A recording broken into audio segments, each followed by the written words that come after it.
তোমার যদি কিছু চাইতে হয়, তোমার যদি কিছু চাইতে হয়, অদৃশ্যের কারোর কাছে তোমার কিছু চাওয়া লাগে, তো তুমি আল্লাহর কাছে চাইবা। কার কাছে চাইবা? যদি তোমার কখনো সাহায্যের প্রয়োজন দেখা দেয়, যে কারোর সাহায্য দরকার, এখন অনেক বেশি সাহায্যের প্রয়োজন, তো সাহায্য চাইবা কার কাছে? আল্লাহর কাছে। অদৃশ্যের কারোর কাছে যদি কিছু প্রার্থনা করতে হয়, কিছু চাইতে হয়, সাহায্য যদি কোনো অদৃশ্যের কারোর কাছে চাইতে হয়, তো তিনি হবেন একমাত্র কে? আল্লাহ। নবী করিম সাল্লাল্লাহু আলাইহি ওয়াসাল্লাম বলেছেন, জুতার ফিতাটা কারোর ছিঁড়ে গেছে, রাস্তা চলতে চলতে স্যান্ডেল পরে যাচ্ছেন, অথবা যে কোনো জুতা পরে যাচ্ছেন, ছিঁড়ে গেছে। এখন রাস্তার মধ্যে জুতা ছেঁড়া একটু মুসিবত, কিন্তু আপনি ওইটা ঠিক করে হয়তো সামনে কিছু দূর যেতে পারবেন, এরপর একটা দোকান থেকে কিনতে পারবেন, অনেক ব্যবস্থা আছে। কিন্তু ঈমানদার তার এই ছোট্ট বিপদটা যখন হবে, তখন সে স্মরণ করবে কাকে? সে এটা চিন্তা করবে, তো সেরে ফেলবো, আরেক দোকান থেকে এটা কিনে ফেলবো না, কেনার ব্যবস্থা আছে, সারার ব্যবস্থা আছে, সবই ঠিক আছে। আমার এই ছোট্ট ক্ষুদ্র বিপদেও পর্যন্ত আমার মন চলে যাবে সবার আগে যার কাছে, তিনি কে?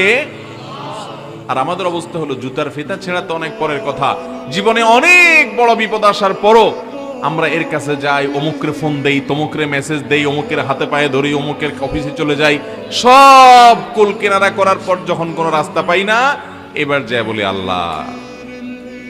ঠিক না ঠিক?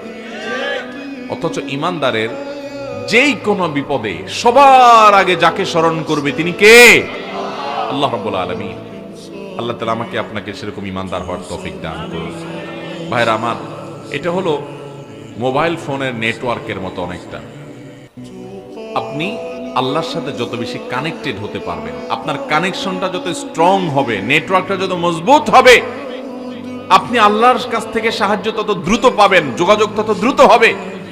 আর এটা নির্ভর করবে যে আপনি আল্লাহকে কত বেশি স্মরণ করেন। যদি দেখেন যে না, একেবারে কোনো বিপদে সে একেবারে শেষ পর্যায়ে গিয়ে আল্লাহর কথা স্মরণ হয়, তার আগ পর্যন্ত আল্লাহর কথা মাথায়ও আসে না, ওই অমুকের কথা, তমুকের কথা, অমুক মামু, অমুক খালু, অমুক পাওয়ারওয়ালা, অমুক শক্তিওয়ালা, অমুক পয়সাওয়ালা, তাদের কাছে দৌড়ান, অমুকের হাই হ্যালো, আমার বিপদ হয়েছে, আমার এই সমস্যা হয়েছে, সবার কথা মনে পড়ে। আল্লাহর কথা মনে পড়ে, ঠেকায় পড়ে গেলে যখন দেখেন আর কোনো উপায় নাই, এইবার এসে বলেন আল্লাহ আপনি ছাড়া উপায় নাই। এরকম যদি হয়, তাহলে বুঝবেন যে আপনার নেটওয়ার্কটা 4 দাগের মধ্যে 1 দাগ আছে, তাও নিবু নিবু করে। বুঝেন না এই কথা?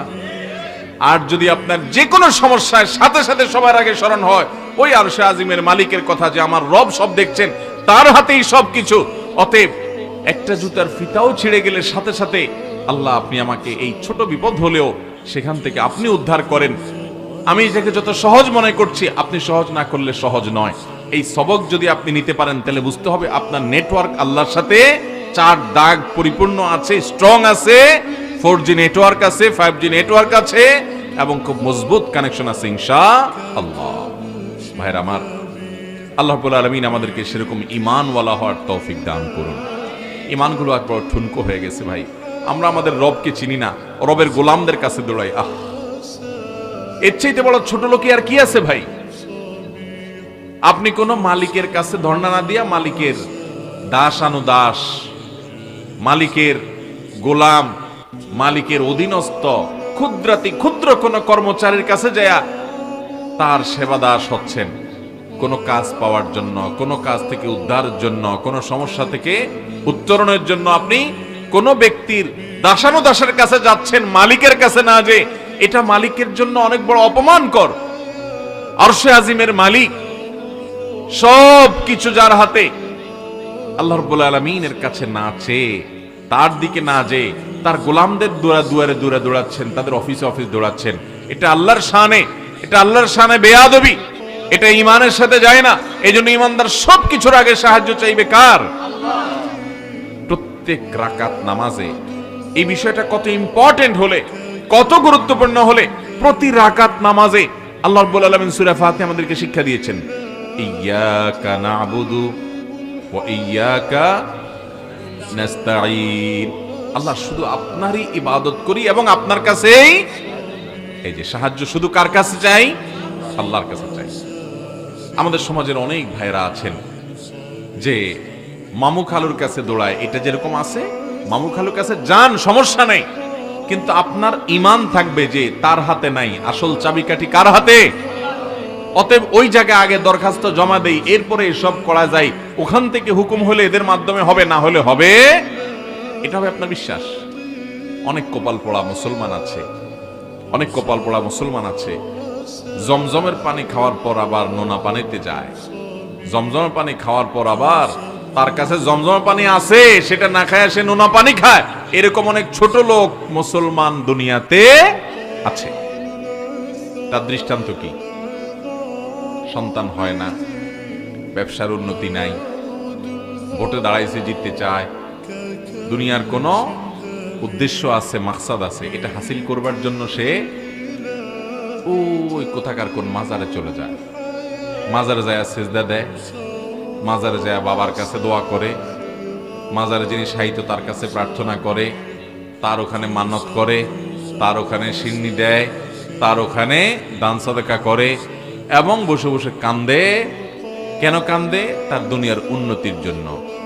এই লোকটা ইমানদার নিজেকে দাবি করে, সে আল্লাহকে চিনে, আল্লাহর পরিচয় জানে, সে জানে যে আল্লাহই হলেন একমাত্র সত্তা, যিনি কাদির, সবকিছু করতে সক্ষম, আর কেউ না, সব সৃষ্টি আর তিনি স্রষ্টা। এই কপাল পোড়া জানে, তারপরও মহান সৃষ্টিকর্তা আর মহান মালিকের কাছে না যাইয়া মালিকের একজন দাসের কাছে যায় গোলামি করছে। এর চাইতে বড় কপাল পোড়া, এর চাইতে বড় বেয়াদব, আল্লাহর সামনে বেয়াদবি করার মতো মানুষ আল্লাহর জমিনে আরেকটা নাই। এই জন্য তাকে শিরক বলা হয়েছে, আর শিরকের অপরাধকে জুলমে আযীম বলা হয়েছে, এবং এটা আল্লাহ তাআলা মাফ করবেন না তওবা ছাড়া দুনিয়া থেকে গেলে। এরকম কপাল পোড়া আমাদের মধ্যে আছে না নাই? ভাইরা আমার, এই শিরক আমরা অনেক ভাবে করছি। অনেকে ভালোবাসেন, আপনি এমন ভালোবাসা বাসেন তার জন্য জীবন দিতে পারবেন। জীবন যদি কারোর জন্য দিতে হয় ভালোবাসায়, তিনি কে? একমাত্র আল্লাহ।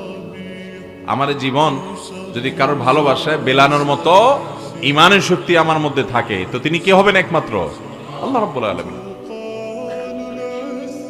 যার নির্দেশে আমি গভীর রাত পর্যন্ত জেগে থাকবো, যার ভালোবাসায় আমি গভীর রাত পর্যন্ত জেগে থাকবো। আজ মুসলমান রাত 1টা 2টা 3টা পর্যন্ত জেগে থাকে কাফিরের খেলা দেখার জন্য।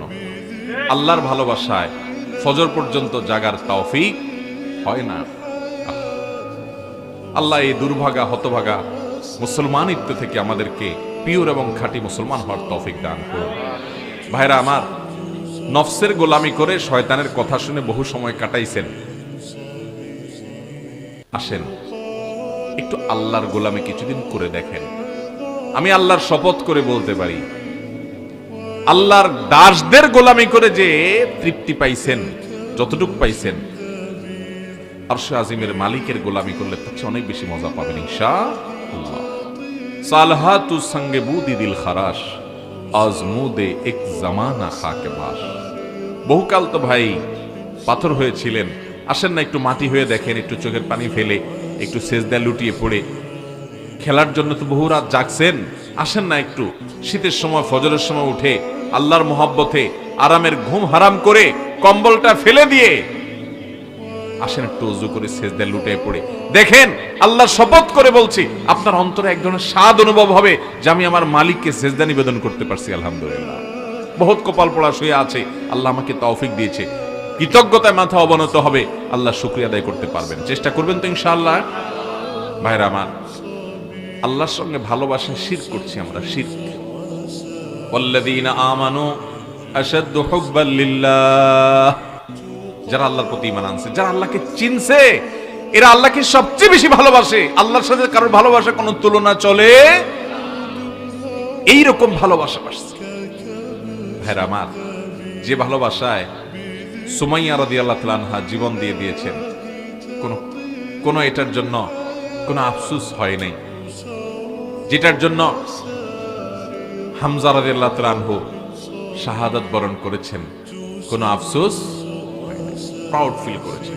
হামজা রাদিয়াল্লাহু তাআলা জীবন দিয়েছেন, হাজারো লাখ সাহাবী জীবন দিয়েছেন, আল্লাহর মহব্বতে ভালোবাসা তারা প্রাউড ফিল করেছেন, এবং হাসতে হাসতে এই পথ তারা বরণ করেছেন। জীবন দেওয়ার মতো পরিস্থিতি পরিবেশ আমাদের সব সময় আসে না ভাই, কিন্তু আল্লাহর নির্দেশ পালন করার জন্য জীবন না, জীবন অনেক পরে, আল্লাহর আল্লাহর নির্দেশ পালনার্থে কম্বলটা ত্যাগ করতে হবে। জীবন পরে ত্যাগ করেন। ফজরের সময় কম্বল ত্যাগ করার মতো সৎ সাহস রাখবেন তো ইনশাআল্লাহ?